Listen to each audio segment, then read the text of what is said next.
Hello students, आप सभी का एक बार फिर से हार्दिक स्वागत है the wizard of chemistry Prashant sir YouTube channel पर। तो मैं प्रशांत सर आपके लिए लेके आया हूँ एक महत्वपूर्ण टॉपिक। 12th क्लास के स्टूडेंट्स के लिए एक महत्वपूर्ण टॉपिक लेके आए हैं आज हम।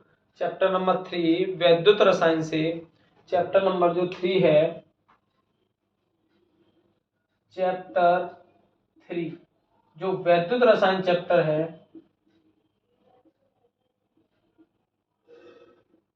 क्लास 12 जो वैद्युत रसायन चैप्टर है उससे जो हम टॉपिक लेके आए हैं, आज का टॉपिक है हमारा सेल स्थिरांक।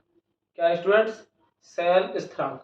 तो स्टूडेंट्स, हमने पिछले वीडियो में बताया था आपको चालकत्व क्या होता है, विशिष्ट चालकत्व या चालकता किसे कहते हैं। अब हम सीखते हैं सेल स्थिरांक। ओके स्टूडेंट्स, तो देखिए सेल स्थिरांक क्या होता है कि कोई भी सेल है, ठीक है, कोई भी सेल है उसमें 2 इलेक्ट्रोड होते हैं।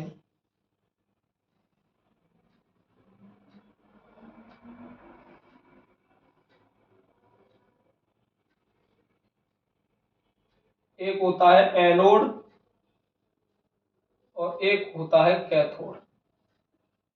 Okay students, minus charge plus charge. तो कोई भी सेल है और ये दोनों इलेक्ट्रोड किसमें, एक विलयन में डूबे हुए हैं। ओके स्टूडेंट्स, तो कोई भी सेल है उसमें 2 इलेक्ट्रोड हैं, तो 2 इलेक्ट्रोड किसमें डूबे हुए हैं, विलयन में। तो बात करते हैं कि सेल स्थिरांक होता क्या है। तो किसी सेल में 2 समांतर इलेक्ट्रोड हैं, ये दोनों इलेक्ट्रोड क्या हैं, समांतर हैं एक दूसरे के। तो किसी सेल में 2 समांतर जो इलेक्ट्रोड होते हैं उनके बीच की दूरी, इनके बीच की दूरी बेटा क्या है, इनके बीच की दूरी मान लीजिए L। क्या मान लीजिए? L के बीच की दूरी और अनुप्रस्थ, ये जो अनुप्रस्थ परिच्छेद है, अनुप्रस्थ परिच्छेद है ये जो है, ठीक है, इसका क्षेत्रफल क्या होता है, A। क्या होता है, A। तो किसी सेल के 2 जो समांतर इलेक्ट्रोड होते हैं उनके बीच की दूरी और उनके अनुप्रस्थ परिच्छेद क्षेत्रफल A के अनुपात को हम सेल स्थिरांक कहते हैं। ओके स्टूडेंट्स, तो कोई भी सेल है उसके 2 जो समांतर इलेक्ट्रोड हों उनके बीच की दूरी तथा उनके अनुप्रस्थ परिच्छेद के क्षेत्रफल के अनुपात को ही हम सेल स्थिरांक कहते हैं। तो देखिए कैसे लिखेंगे डेफिनेशन। किसी सेल के 2 समांतर इलेक्ट्रोडों, किसी सेल के 2 समांतर इलेक्ट्रोडों, ठीक है, किसी सेल के 2 समांतर इलेक्ट्रोडों के बीच की दूरी तथा उनके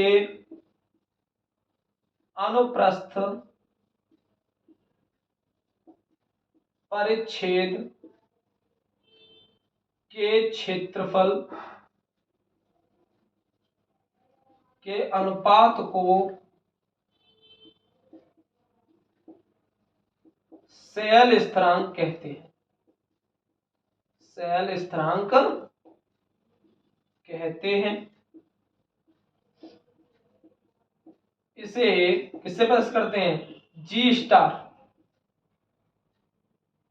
इसे जी स्टार से प्रदर्शित करते हैं।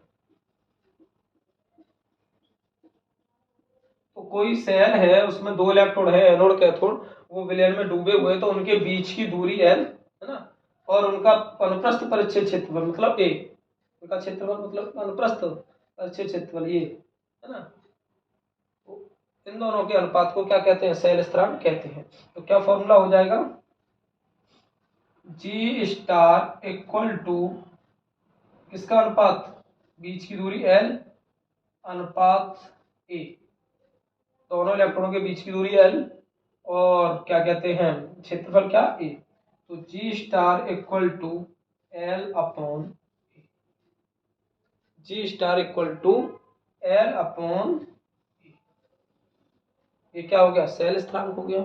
ओके स्टूडेंट्स, तो सेल स्थिरांक का फॉर्मूला क्या हो गया, बीच की दूरी इलेक्ट्रॉन के और उसका क्षेत्रफल, अनुप्रस्थ परिच्छेद क्षेत्र, तो L upon A. Okay students, अब इसका मात्रक देखें, अगर हम सेल स्थिरांक का मात्रक देखें, ठीक है, एसआई मात्रक, तो एसआई मात्रक में हम बीच की दूरी लंबाई को किस में लेंगे, मीटर में, अपॉन क्षेत्रफल क्या होगा, मीटर स्क्वायर, तो मीटर से मीटर कट गया, 1/मीटर इक्वल टू क्या हो गया, मीटर इनवर्स, तो ऐसा ही मात्रक क्या हो गया, मीटर इनवर्स। अदर भी मात्रक है, सेंटीमीटर में होगी तो सेंटीमीटर इनवर्स हो जाएगा, लेकिन ऐसा ही मात्रक क्या होता है, मीटर इनवर्स। ओके स्टूडेंट्स, और अगर अदर में है तो आप सेंटीमीटर इनवर्स, सेंटीमीटर में है तो सेंटीमीटर इनवर्स लिख सकते हैं। ओके स्टूडेंट्स, क्लियर है। तो सेल स्थिरांक बराबर क्या होता है, दोनों इलेक्ट्रॉन के बीच की दूरी एल अपॉन अनुप्रस्थ परिच्छेद क्षेत्रफल इलेक्ट्रॉन होगा, मतलब ए, तो जी star equal to L upon A, और इसका मात्रक क्या होता है, मीटर इनवर्स। सीधी सी बात है कि कोई भी सेल है उसमें दो इलेक्ट्रॉन है, उनके मध्य की दूरी एल और उनका परिच्छेद क्षेत्रफल क्या होता है, अनुप्रस्थ परिच्छेद क्षेत्रफल ए, इन दोनों का जो रेशियो होता है, अनुपात होता है, वो क्या कहलाता है, सेल स्थिरांक जी स्टार कहलाता है। ओके स्टूडेंट्स, तो एक बार नोट कर लें या स्क्रीनशॉट ले लें।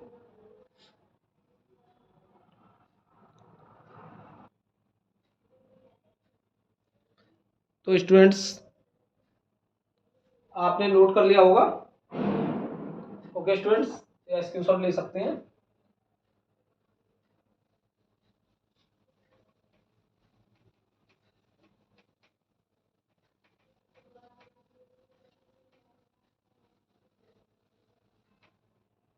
अब देखिए संबंध देखते हैं, जो चालकता होती है कप्पा, है ना, और सेल स्थिरांक में क्या संबंध है। तो अभी हमारा सेल स्थिरांक का फॉर्मूला क्या लिख रहा है, G star equal to L upon A. Okay students, चालकता का हमने फॉर्मूला बताया था, kappa equal to C into L upon A, ये बताया था। अरे भाई, चालकता या विशिष्ट चालकत्व का फॉर्मूला यही तो बताया था। तो कप्पा इक्वल टू, सी को सी ही रहने दें, इंटू एल अपॉन ए, किसके इक्वल है, जी स्टार के, तो इसकी जगह क्या लिखते हैं, जी स्टार। ओके, तो ये क्या फॉर्मूला हो गया, संबंध हो गया आपस में, कि विशिष्ट चालकत्व, विशिष्ट चालकत्व या चालकता कह सकते हैं, बराबर क्या हो गया, सी, सी क्या होता है, चालकत्व गुणा सेल स्थिरांक, सेल स्थिरांक।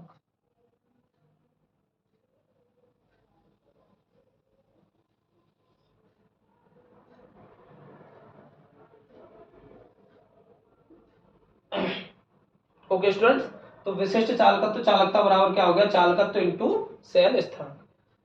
ठीक है, तो ये संबंध किसमें हो गया, चालकता में और सेल स्थिरांक में, कि भाई सेल स्थिरांक और चालकता हो तो कप्पा इक्वल टू क्या होगा, चालकत्व इनटू सेल स्थिरांक। अच्छा, इसे आगे और प्रतिरोध, प्रतिरोध और सेल स्थिरांक में संबंध निकाले हम। ये संबंध किसमें हो गया, चालकता में और सेल स्थिरांक में। ठीक है, या फिर प्रतिरोध में संबंध निकालें आगे हम, प्रतिरोध और सेल स्थिरांक में क्या संबंध है। तो स्टूडेंट्स देखिए,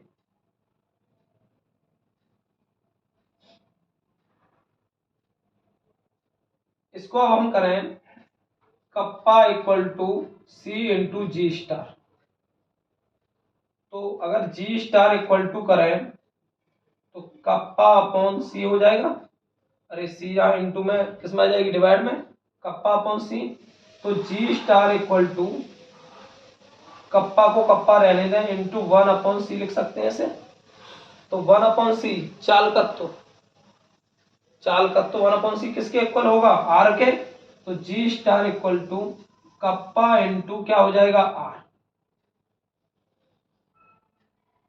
तो ये किसमें आ गया, सेल स्थिरांक बराबर क्या होता है, चालकता या विशिष्ट चालकत्व तो कह लीजिए, इंटू प्रतिरोध। ठीक है, ओके। अच्छा, 1/c इक्वल टू आर कैसे आया? हमने बताया था, जब हमने चालकत्व तो पढ़ाया था तो हमने बताया था कि ये प्रतिरोध का व्युत्क्रम होता है। चालकत्व क्या होता है? प्रतिरोध का व्युत्क्रम। तो C इक्वल टू 1/r प्रतिरोध का व्युत्क्रम। इसके नीचे 1 कर लीजिए, क्या हो जाएगा? CR equal to 1। तो अब हम यहाँ पे भाई R की वैल्यू लगाइए, तो R इक्वल टू क्या हो जाएगा? 1/c।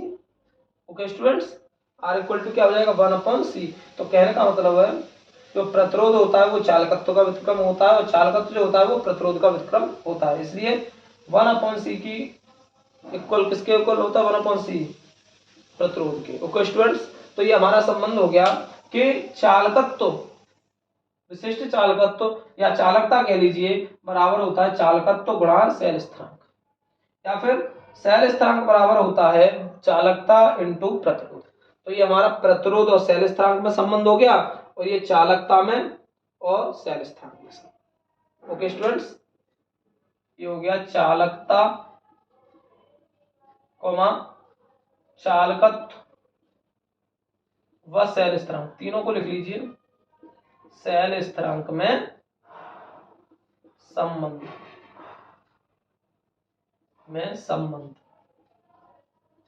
ओके स्टूडेंट्स, तो कहने का मतलब है चालकता किसके इक्वल होती है? चालकत्व और सेल स्थिरांक के गुणनफल के बराबर होती है चालकता। ये किसमें संबंध हो गया? सेल स्थिरांक